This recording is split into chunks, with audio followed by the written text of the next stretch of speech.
তুমি মনে কইরো না এই জীবনটা পাওয়ার পরে যা খুশি তা করবা। প্রথম জীবন দিছি আমি আল্লাহ রাব্বুল আলামিন, একটা উদ্দেশ্য ছিল। আমি আল্লাহ প্রথম জীবন দিছি কেন জানোনি? প্রথম জীবনটা দিলাম টেন্ডারবাজি করার জন্য আমি দেই নাই। আমি তোমাদেরকে খুন খারাপি করার জন্য দেই নাই। মায়ের বুকে লাথি মারার জন্য আমি তোদেরকে জীবনটা দেই নাই।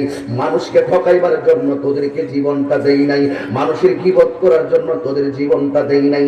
এখন বলবেন তাহিরি হুজুর আল্লাহ কেন জীবন দিয়েছেন? আমার আল্লাহ কোরআনে বলে দিয়েছেন, ওয়ামা খালাকুতুল জিন্না ওয়াল ইনসা ইল্লা লিয়াবুদুন। আমার আল্লাহ বলে আমি প্রথম জীবন দিয়েছি একমাত্র আমি আল্লাহর গোলামি করার জন্য। এরপরে যদি মরণ হয়ে যাবে, এরপরে মনে করেছিস মরে গেলেই বুঝি সব শেষ। না না না না না, মরণের পরে কবরে আমি আমার জীবনটা দিব। কেন দিব জানোস নি? সারাটা জীবন দিয়ে তোর বিবেক দিছিলাম আমি আল্লাহর গোলামি করার জন্য। বিবেকটারে ভালো মতে কাজে লাগাও না। রাস্তা হলো দুইটা, একটা হলো ভালো রাস্তা আর একটা হলো মন্দ রাস্তা। তোমার জীবনটা কোন পথে ব্যয় করেছো এটা হিসাবটা নেওয়ার জন্যই আমি আল্লাহ দ্বিতীয়বার কবরে জীবনটা দিব। ওই জীবনটা দেওয়ার পরে আমি আল্লাহ পুঙ্খানুপুঙ্খানু হিসাবটা নিয়ে নেব। ফামাইয়ামাল মিসকালা যাররাতিন খায়রান ইয়ারা ওয়া মাইয়ামাল মিসকালা যাররাতিন শাররান ইয়ারা। যাররা যাররা পরিমাণ হিসাব নিমু ও বন্ধুরি, ও সোনার ঘাটের বন্ধু। এক বাচ্চা এক ছেলে বেড়া তার বাবারে কবর দিছে। কবর দেওয়ার পরে কবরের মধ্যে যেখানে মাটি, এই কবরের মাটি যখন খোঁড়া হয় সব মাটি কিন্তু কবরের উপরে কাজে লাগে না। কিছু কিছু মাটি অতিরিক্ত পারে তাইকা যায়। এমন ভাবে তার বাবারে কবর দিয়েছে। এই কবর দেওয়ার পরে কিছু মাটি অতিরিক্ত রয়ে গেছে। ছেলেগুলা মনে মনে ভাবলো যেহেতু আব্বার কবরের অতিরিক্ত মাটিগুলো রয়ে গেছে, এই মাটিগুলো দিয়ে একটা মাটির কলস বানাবো। এই কলসটা বানাইয়া বাবার কবরের স্মৃতিটা আমি রাখিয়া দিব। যেমন আমি তাহিরি একটা স্মৃতি রাখছি, আব্বা মারা যাওয়ার পরে যে কাফনের কাপড়টা আছে একটা টুকরা অতিরিক্ত ছিল, এটা আমি রাখিয়া দিছি। ওই ডয়ারের ভিতরে কাপড়টা ঢুকাইয়া রাখছি। ওই কাপড়টা আমি দেখে দেখে গালের মধ্যে লাগাই, বুকের মধ্যে লাগাই। আমার বাবার কাপড়ের কাপড়টা দেখে দেখে বের হয়ে মাহফিলে যাই। মনে করি কাপড়টা তো ঠুটে মুখে লাগাইলাম না। মনে মনে একটা স্বপ্ন জাগে, আমি মনে হয় আমার আব্বারের পায়ের মধ্যে সালাম পেড়া বাইর হইতাছি। এমন একটা বাবার স্মৃতি অনেক সন্তান আগলাইয়া দইয়া রাখে। এ দাওয়াত ইসলামের বন্ধুরা আসেনি বাবা, গোলাপান গুলো আছে দেখেন। একটা কিতাব দিয়ে গেছে ফয়জানে নামাজ। এটা অত্যন্ত চমৎকার একটা কিতাব। সকল মুসলমানদের ঘরের মধ্যে কোন সুন্নি বুঝি না, অন্য কিছু বুঝি না, এই সুন্নি বলেন আর কত মুসলমান বলেন, সবার ঘরের মধ্যে এটা রাখলে বুঝতে পারবে আসলে হাকিকতে সালাতটা কি। কথা গণ ঠিক না রে? ঠিক। এই জন্য রাগ করো না, গুসা করো না। হে যুবক, পায়ের মধ্যে হাত দিয়া বলি বেশি লম্বা করবো না। আমার 8টার সময় মাইক দিলে খুব আমি চমৎকার মনটা মজায় কথা বলতে পারি। যখন দেখি 12টা বাজা যায় মানুষের মন গুলা নকল বাড়ির দিকে দৌড় মারে, তখন নিজের কাছে অনেক দুর্বল মনে হয়। এরা নকল বাড়ির লেগে পাগল হইয়া গেছে, অথচ আমি আসল বাড়ির বয়ান করতে চাই। জবানটা কইলা বলো, আসল বাড়ির নাম কি? বিল্ডিং না কবর? ও চূড়ানো ঘাটের বন্ধু, কি ভাষাই বলবো? আমার আব্বার কাপড়ের অতিরিক্ত টুকরাটা আমার ঘরে এখন আছে। ঠিক এমন ভাবে ওই ছেলেগুলো কয় বাইরে আব্বার মাটি দিলাম, কিছু কিছু মাটি অতিরিক্ত রয়ে গেছিল, এই মাটিটা দিয়া সুন্দর করে কুমারের কাছে নিয়ে যায়। কুমারে ওই মাটি দিয়া কি কইরে রে? আরে না পাতিল জামান হেরা কি কর কুমার, ঠিক আছে না? ওই কুমারের কাছে নিয়ে গেছে মাটিগুলো। যাইয়া ডাক দিয়ে আমাদের কাছে মেশিন নাই, আমাদের কাছে সরঞ্জামাদি নাই, এই মাটিগুলো আমার আব্বার কবরের মাটি। আব্বার কবরের মাটিটার স্মৃতি করে রাখবো। কিন্তু মাটি দিয়ে একটা কলস বানায় দেন, এই কলসটা আমরা ঘরের মধ্যে রেখে দিন। এইভাবে ওই অতিরিক্ত কবরের মাটি দিয়া একটা কলস বানাইলেন। কলস বানাইয়া বাড়ির মধ্যে নিয়ে গেলেন। বাড়ির মধ্যে নিয়ে যখন আসলে দেখবেন গরমের দিনে মাটির পাতিলার মধ্যে পানি রাখলে কিন্তু পানিটা ঠান্ডা থাকে। কথা বলেন ঠিক না বেঠিক? মাটির পাতিলার ভিতরে মূলত কিন্তু মাটির পাতিলার ভিতরে খানা খাওয়াও কিন্তু অনেক রোগ নিরাময়ের জন্য খুবই উপকার। আবার একটা সুন্নত, মাটির পাতিলার ভিতরে দেখবেন মাটির শানো কাছে দাওয়াত ইসলামের ভাইদের কাছে আছে এইরকম মাটির পাতিলা, মাটির প্লেট, মাটির গ্লাস আছে না ভাই? এইগুলো দিয়ে মাটির পাতিল, মাটির পাত্রের মধ্যে খাওয়া দাওয়া করা কিন্তু নিজের স্বাস্থ্যের জন্য অনেক উপকারী। এবার ওই মাটির পাতিলার ভিতরে ছেলেগুলা মনে মনে ভাবলেন, কলসটা তো ফালাই রাখা লাভ নাই, ওই কলসের ভিতরে পানি দিব, পানি দিয়ে আমরা ওই পানিটা খামো, পানিটা পান করবো। এই কথা বইলা কলসের ভিতরে পানিটা দিনের বেলা আইনা জমায় রাখে, যেন রাতের বেলা আইনা জমায় রাখে, দিনের বেলা যেন ঠান্ডা পানিটা খেতে পারে, আবার দিনের বেলা রাখে রাতের বেলা যেন খেতে পারে। কিন্তু ওই ছেলেগুলো রাতের বেলা পানি আইনা রাখছে, দিনের বেলা পানিটা পান করবে। কিন্তু দিনের বেলা তাকাইয়া দেখে ছেলেগুলা যখন পানি পান করতে চায়, গো আম্মা, ও চুনার ঘাটের মা, রং তামসা করিও না, ও যুবক ভাইরা রং তামসা করিও না, আমার কথাগুলো মনোযোগের সাথে শ্রবণ করে বাড়িতে চলে যান, অসুবিধা নাই। কিন্তু রাতের বেলা পানি রাখলো, সকাল বেলা যখন দুপুর হয়ে গেল, ওই কলস থেকে পানি পান করতে গেল, যাওয়ার পরে দেখতেছে এই পানিটা ফুটন্ত পানি গরম করলে যেমন গরম হয়, ওই পানিটা তার চাইতে আরো বেশি গরম হয়ে গেছে। এক ভাই ডাক দিয়ে কয়, ভাই তুই কি পানিটা ফুটাইছস? ওই ভাই খুব প্রশ্নই আসে না, তাইলে পানিটা কেন গরম হইল, কারণটা কি? ওই মনে হয় সূর্যের তাপ বেশি লাগছে, এই জন্য পানি গরম হয়ে গেছে। ওই সূর্যের তাপ লাগলে কি ঘরের ভিতরে এমন গরম হয় নাকি? ছোট ভাইটা ডাক দিয়ে কয়, তো বড় ভাই ঠিক আছে, রাতের পানিগুলা ফালাইয়া দে। এবার দিনের বেলা পানি রাখছে, দিনের বেলা রাখার পর রাতের বেলা পানি পান করতে গেছে, যাইয়া দেখতেছে দিনের বেলা যেমন গরম ছিল, ওই পানিগুলা রাতের বেলা আরো দ্বিগুণ গরম হয়ে গেছে। এই তো একটা ঘটনা ঘরে ঘটতে গেছে। ভাইয়া ডাক দিয়া কয়, বাইরে ও ভাই, এই পানিগুলা রাতে রাখছিলাম, দিনে গরম হয়ে গেছে, এখন দিনে রাখলাম, রাতে কেন গরম হয়ে গেছে? আপনারা বলেন সব কিছুর কারিগর কে? এই আওয়াজে মানি না জোরে কন্যাকে? সাগর নদী আর পাহাড় বনে পাখিদের গুনগুন গুঞ্জরণে, সাগর নদী আর পাহাড় বনে পাখিদের গুনগুন গুঞ্জরণে, বেশে আসে ওই সুমধুর গান, বেশে আসে ওই সুমধুর গান, চারিদিকে শুধু আল্লাহর জয়গান। আল্লাহ মহান, আল্লাহ মহান, আল্লাহ মহান, আল্লাহ মহান, আল্লাহ মহান, আল্লাহ মহান, আল্লাহ মহান। বলল যদি আকাশে নজর তারা, কোথা পেলে স্নিগ্ধ জ্যোৎস্না দ্বারা, সূর্যকে বলল যদি কোথা পেলে আলো, রাত্রি হলো কেন নিকোষ কালো, কোথা পেলে মানবের জীবন বিধান, এ কোথা পেলে মানবের জীবন বিধান, এ কোথা পেলে মানবের জীবন বিধান, জবাব একটা ছবি আল্লাহর দান। আল্লাহ মহান, আল্লাহ মহান, আল্লাহ মহান, আল্লাহ মহান। ঠিক কি বলো? সকল কিছুর মালিক কে? আল্লাহ। ভাঙা কপাল চূড়া লাগাই খে এবার ডাক দিয়া বলে, বাইরে রাতের বেলা পানি রাখছি, পানিটা গরম হয়েছে দিনের বেলা, কিন্তু কথা হলো একটাই, এখন যে দিনের বেলা পানি রাখলাম, রাত্রে বেলা পানিটা গরম করলো কেডায়? এগুলি গরম পানির চাইতে দিনের চাইতে আরো বেশি গরম হয়ে গেছে। বড় ভাই ছোট ভাইকে কি হয়েছে? বড় ভাইকে আমি তো জানি না। বড় ভাইটা কই এলাকাবাসীর কি হইলো? আমি তো জানি না, তবে একটা কথা শোনো, এই বেদ যদি জানতে হয়, একজন আল্লাহ আল্লাহর কাছে গিয়ে বেদ জানতে হবে। চিৎকার মাইরা কি আল্লাহু আকবার বলবেন না? আল্লাহর বন্ধুর কাছে যাইয়া ডাক দিয়া কর, ও আল্লাহর বন্ধু, হে আল্লাহর বন্ধু, আমার বাবার কবরের মাটি দিয়া একটা কলস বানাইছি, কবরের ভিতরে কবরের মাটি দিয়ে কলসটা বানাইলাম, মাটির কলস। জোরে কোন কিসের কলস?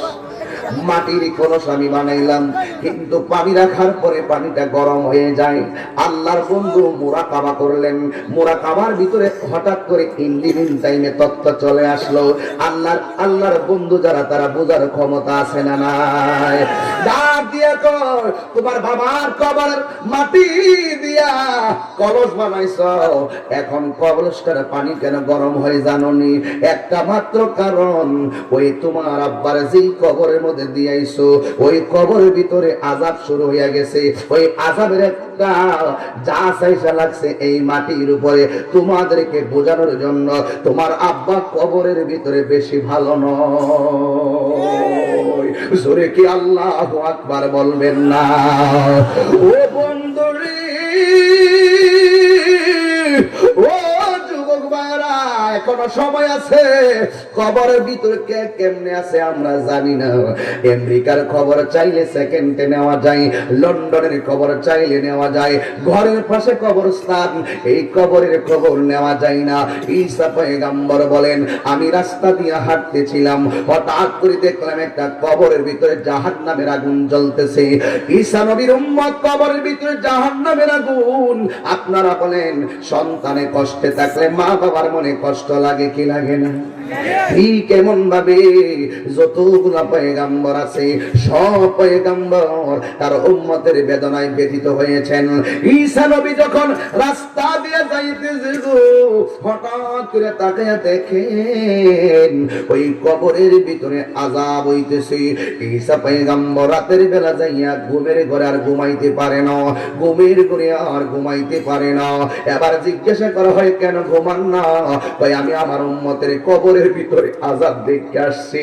উম্মতের বেদনায় নবীগণ সারা জীবন ব্যতীত ছিল, কিন্তু ঈসা নবী রাতের বেলা ঘুমাতে পারে নাই উম্মতের কষ্ট দেখিয়া।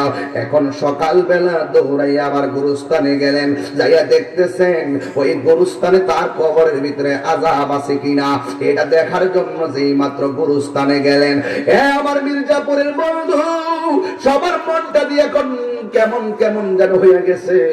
কবরের কথা বুঝি মনে হইয়া গেছে, কবরের কথা বুঝি মনে হইয়া গেছে। এই কবরটা বেশি ভালো না রে বন্ধু, বেশি ভালো না। ও বন্ধু রে, ঈসা নবীর উম্মতের কবরের আযাব দেখা রাতের বেলা ঘুমাইতে পারে না। সকাল বেলা কবরটা দেখার জন্য আবার গুরুস্থানে গেল। গুরুস্থানে যাওয়ার পরে তিনি দেখতেছেন যে এই কবরের ভিতরে আগের দিন আগুন জ্বলতেছিল, পরের দিন যাইয়া দেখে ওই কবরটারে আমার আল্লাহ জান্নাত বানায়া দিছে। আল্লাহু আকবার, আল্লাহু আকবার বলেন না? কে স্লোগান দিছে? বাজবিনি দিলে বেড়া ইমানি দীপ্ত কণ্ঠ দিয়ে দিবা, গলা ভাঙলে ভেঙে যাইব, নবীর প্রেমে মইরা যাও।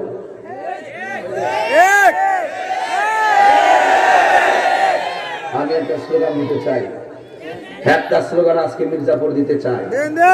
আওয়াজ জোরে হবে, গলা কাছে ইনশাআল্লাহ বলেন। একটা স্লোগান হবে, রাজি আছে কিনা বলে মুসলমান? তুমি তো টেস্ট করে লো। আল্লাহু আকবার, ইয়া রাসূলুল্লাহ, আহলে সুন্নাত ওয়াল জামাত, জিন্দাবাদ জিন্দাবাদ, মাসলাকে আলা হযরত, জিন্দাবাদ জিন্দাবাদ। বুঝছি আমি, কারণ এ ভাবতেছে যে পুরা শেষ পর্যন্ত তো স্লোগান দিয়া যাইতিব, প্রথম যদি বাঙ্গালায় পরে দিব কেমনে? চালাকি করে না, চালাকি করে। এবার আরেকটা স্লোগান নিলাম, আওয়াজ হবে, আওয়াজ হবে তেজদীপ্ত কণ্ঠে, ইনশাআল্লাহ বলেন।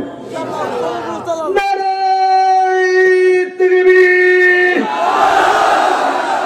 নারে রিসালাত, ইয়া রাসূলুল্লাহ, আহলে সুন্নাত ওয়াল জামাত, জিন্দাবাদ জিন্দাবাদ, জিন্দাবাদ জিন্দাবাদ, আহলে সুন্নাত ওয়াল জামাত। আল্লাহর ওলির শত্রুরা হুশিয়ার সাবধান, হুশিয়ার সাবধান, আল্লাহর ওলির শত্রুরা। তাকবীর, আল্লাহু আকবার। তোবা নামক গাছটি আছে, পাতায় পাতায় লেখা আছে মানুষের হায়াত। সেই পাতা জড়িয়া পড়লে সেই পাতা রিয়া পড়লে মৌতের নিশানা, আজরাইলা শিলে কারো কফিয়ত চলবে না রে মানুষ, কফিয়ত চলবে না। সে যে নামে আজরাইল সঠিক সময় মির্জাপুর তোমার ঘরে হইবে হাজির, ঠিক কিনা বলো? সে যে নামে আজরাইল সঠিক সময় চুনানো ঘাট তোমার ঘরে হইবে হাজির। কত কাকুতি মিনতি করবা তুমি, কত কাকুতি মিনতি করবা তুমি, রেহাই পাবে না। আজরাইলা শিলে কারো কফিয়ত চলবে না রে মানুষ, কফিয়ত চলবে না। সবাই বলেন মরণেরই কথা মানুষ, মরণেরই কথা মানুষ স্মরণ করো না। আজরাইলা শিলে কারো কফিয়ত চলবে না রে মানুষ, কফিয়ত চলবে না। ঠিক না বেঠে? এক সেকেন্ড কি আজরাইলে দেরি করবে? ওয়ামা তাদরি নাফসুম বিআইয়ি আরদিন তামুত।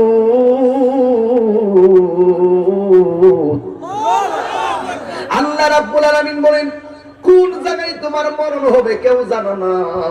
এই জন্য যুবক ভাইরা আমার, ঈসা পয়গম্বর বলেন আমি আগের দিন, মনে আছে কথাটা? আমি আগের দিন দেখলাম উম্মতের কবরে জাহান্নামের আগুন জ্বলতেছে। দ্বিতীয় দিন যখন আমি কবরের পাশে গিয়েছি, আমি তাকাইয়া দেখলাম ওই কবরের ভিতরে জান্নাতের বাতি জ্বলতেছে। জোরে কি আল্লাহু আকবার বলবেন না? এবার ঈসা নবী আল্লাহ, এখন আল্লাহু আকবার জোরে হবে। ঈসা আলাইহিস সালাম আল্লাহর ডাক দিয়া কয় আল্লাহ গো,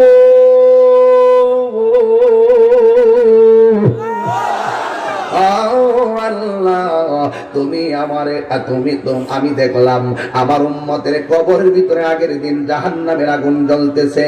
ও আল্লাহ আজকে দেখলাম ওই কবরের ভিতরে জান্নাতের বাতি। আপনারা বলুন জান্নাতের বাতি জ্বালাইয়া দিছে কে? আল্লাহ জান্নাতের বাতি জ্বালাইলেন। ঈসা নবী ডাক দিয়ে কয় আল্লাহ গো, তার কারণটা কি? আগের দিন জাহান্নামের আগুন, পরের দিন জান্নাতের বাতি, তার কারণটা কি?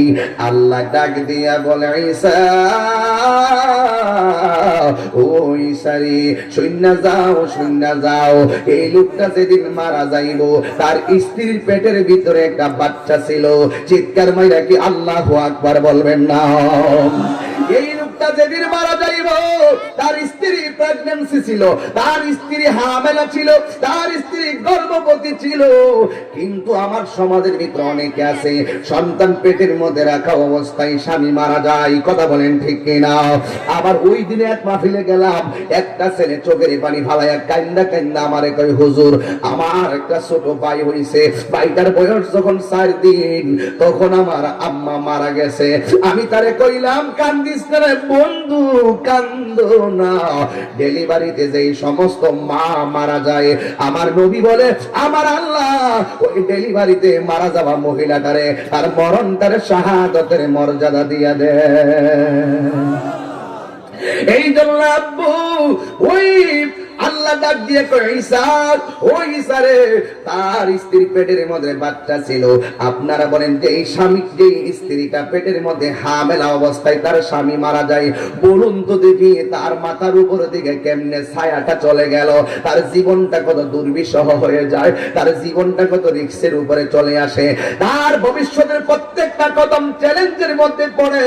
এবার আল্লাহ ডাক দিয়ে ও ঈসা রে ওই লোকটা যখন মারা যায় তার স্ত্রীর পেটের মধ্যে বাচ্চা, মারা যাওয়ার অনেক কয়েকদিন পরে তার সন্তানটা হলো, এও আবার মেয়ে সন্তান নয়, ওই সন্তানটা হলো ছেলে সন্তান।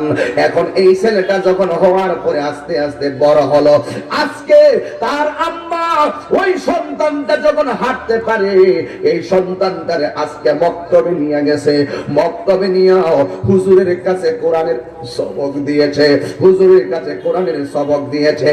আল্লাহ ডাক দিয়ে এই বাচ্চাটা যখন আজকে 3-4 বছর পরে একটু হাঁটার পরে যখন আজকে মক্তবে যাইয়া কোরআনের সবক দিয়েছে, আমি আল্লাহ রাব্বুল আলামিন ওই সন্তানের মুখে কোরআন তেলাওয়াতের উচ্চারণটা হওয়ার সাথে সাথে আমি আল্লাহ তার আব্বার কবরটারে জান্নাত বানায়া দিয়েছি। এর দ্বারা প্রমাণ হয়ে গেল সন্তান যদি দুনিয়াতে তাকিয়ে নেক কাজ করে, আমার আল্লাহ ওই তার বাবার কবরটারে জান্নাত বানাইতে পারে কি পারে না? এই জন্য যুবক ভাইয়েরা অনুরোধ কইরা যাই, বাবা মায়ের জন্য যদি তুমি দুনিয়াতে থাকিয়া পাপ কাজ করো, তাইলে এটার শাস্তি কিন্তু তোমার আব্বার কবরেও যাইতে পারে। আর বাবা মা কবরে যাওয়ার পরে কোন নেক সন্তান যদি বাবা মায়ের জন্য চোখের পানি ভালাইয়া দোয়া করে গো, এমন হতে পারে আমার আল্লাহ রাব্বুল আলামিন ওই বাবার কবরটারে জান্নাত বানাইতে পারে কি পারে না? এই জন্য আব্বু অনুরোধ করে বলি, আমার নবী বলেন, আমি একদিন ঘুমের ঘরে গেলাম, ঘুমের ঘরে আমি একটা স্বপ্ন দেখলাম। এই বলেন তো দেখি, নবীর স্বপ্ন কি সত্য না মিথ্যা? আরো জোরে বলতে, সত্য না মিথ্যা? তোমার আমার স্বপ্ন সত্য মিথ্যার কোন দলিল নাই, কিন্তু আমার নবীর স্বপ্ন হলো বাস্তব। নবী যখন স্বপ্ন দেখে তখন বাস্তব হয়ে যায়, নবী যখন স্বপ্ন দেখে তখন তা সত্য হয়ে যায়। আমার নবী বলেন, আমি স্বপ্নের ভিতরে দেখেছি ওই আমার কাছে হযরতে জিবরাইল আলাইহিস সালাম আসলেন। জবানটা খুইলা কোন কে এসেছেন? জিবরাইল আলাইহিস সালাম এসেছেন। বন্ধুরে আমার জিবরাইল আলাইহিস সালাম আমার কাছে আসলেন। আয়েশা ডাক দিয়া কই, ইয়া রাসূলুল্লাহ, নবী গো, মায়ার নবীজি, আপনি আমার সঙ্গে একটু চলেন না। নবী আমার ডাক দিয়ে কয়, আমি কোথায় যাব? জিবরাইল আলাইহিস সালাম কয়, আপনি একটু সামনে চলেন। আমার নবী বলে, আমি কয়েকটা কবরবাসীর কয়েকটা চিত্র দেখলাম। 1 নম্বর একটা কবরবাসীর চিত্র দেখলাম, যে কবরবাসীর ভিতরে একটা কবরবাসীর আমার আল্লাহ তার মাথাটারে পাথরের উপরে রাইখা ওই মাথার উপরে পাথর দিয়া দিয়া আঘাত করতেছে। আপনারা বলেন, আমার নবী যখন উম্মতের বেদনা দেখে আমার নবীর মনে কষ্ট লাগে কি লাগে না? আমার নবী ডাক দিয়ে, ও জিবরাইল, ও জিবরাইল, কেন রে আমার উম্মতের পাথর দিয়া মাথাগুলা ভাঙ্গা ফেলাইতেছে, কারণটা কি রে? তখন জিবরাইল আলাইহিস সালাম ডাক দিয়ে কয়, ইয়া রাসূলুল্লাহ, নবী গো, ও মায়ার নবীজি, এদের শাস্তিটা কেন হয় জানেননি? যাদের মাথাগুলো পাথর দিয়া দিয়া ঢিল মাইরা পাথর দিয়া দিয়া তাদের মাথাগুলা ছেঁচতেছে, এরা হলো দুনিয়ার ওই সমস্ত সন্তান যারা মা বাবার মনে কষ্ট দিয়েছে। আমার আল্লাহ কবরের এদের মাথাটারে পাথর দিয়া দিয়া ঘোড়া বানাইতেছে। চিৎকার মাইরা কর নাউজুবিল্লাহ। এরপর আমার নবী বলেন, জিবরাইল আলাইহিস সালাম আমারে আর একটু সামনে নিলেন। আমি যখন একটু সামনে গেলাম, আমি সামনে যাইয়া দেখলাম একদল পুরুষ দেখলাম উলঙ্গ, আর একদল নারী দেখলাম উলঙ্গ। উলঙ্গ অবস্থায় এরা একবার আগুনের ভিতরে যায়, আবার আগুনের উপরে ওঠে। আমার নবী ডাক দিয়ে কয়, জিবরাইল, এরা কারে? জাহান্নামের আগুনের ভিতরে এমন ভাবে ঢুকতেছে আর বের হইতেছে। ইন দি মিন টাইমে জিবরাইল আলাইহিস সালাম ডাক দিয়ে কয়, ও নবী গো, এরা কারা জানেন? এরা আগুনের ভিতরে উলঙ্গ অবস্থায় ঢুকতেছে, আবার উলঙ্গ অবস্থায় বের হয়ে আগুনের ভিতরে পড়তেছে। এরা দুনিয়ার অন্য কোন মানুষ নয়, এরা দুনিয়ায় যারা অবৈধ মেলামেশা করেছে। হে যুবক, আপনারা বলেন, আমি প্রকাশ্যে গুনাহ করি আর গোপনে গুনাহ করি, এই পৃথিবীর কেউ যদিও না দেখে, একজন দেখেন, জবানটা খুলে বলেন, তিনি কে? আর জোরে কোন তিনি কে? আল্লাহ আল্লাহ রাব্বুল আলামিন সব দেখেন। এই জন্যই তো আমার আল্লাহ বলেন ইন্নাল্লাহা আলিমুম বিযাতিস সুদূর।